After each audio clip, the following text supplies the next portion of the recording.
Good morning champions. ఈరోజు మనం bishop moment గురించి తెలుసుకుందాం. మనం ఇదివరకు కింగ్, క్వీన్, రూక్ మూమెంట్ తెలుసుకున్నాము. మరొకసారి వాటి గురించి చెప్పుకొని నెక్స్ట్ క్లాస్కి వెళ్దాం. King moves only one step, like forward, backward, left side and right side. Next, queen. Queen moves all directions in the chessboard, like horizontal, vertical and diagonal. Okay. Next, rook. Rook moves only horizontal and vertical. Okay. Right. ఈరోజు మనం bishop moment గురించి తెలుసుకుందాం.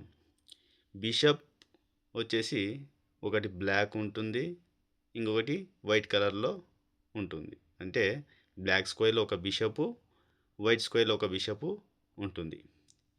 ఇవి కేవలం డయాగోనల్లో మాత్రమే move అవుతాయి. ఉదాహరణకు మన బిషప్ బ్లాక్ కలర్లో ఉంటే అది బ్లాక్ కలర్లో ఎంత దూరమైనా కూడా వెళ్తుంది. అదేవిధంగా వైట్ బిషప్ వైట్ కలర్లో మాత్రమే వెళ్తుంది. ఏదైనా అపోనెంట్ పీస్ అడ్డుగా ఉంటే అవి వాటిని దాటి ముందరికి వెళ్ళలేవు. ఇది గమనించగలరు.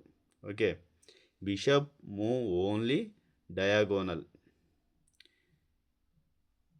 ఈ విధంగా మనం బిషప్ మూవ్స్ చేయాలన్నమాట. ఓకే, అర్థమైందా? ఇంకోసారి చెప్తాను చూడండి.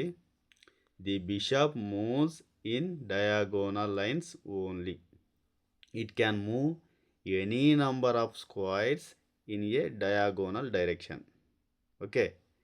It can not move in straight line. ఇవి స్ట్రైట్గా వెళ్ళలేవు, కేవలం డయాగోనల్గా మాత్రమే పోతాయి. It can not jump over other pieces.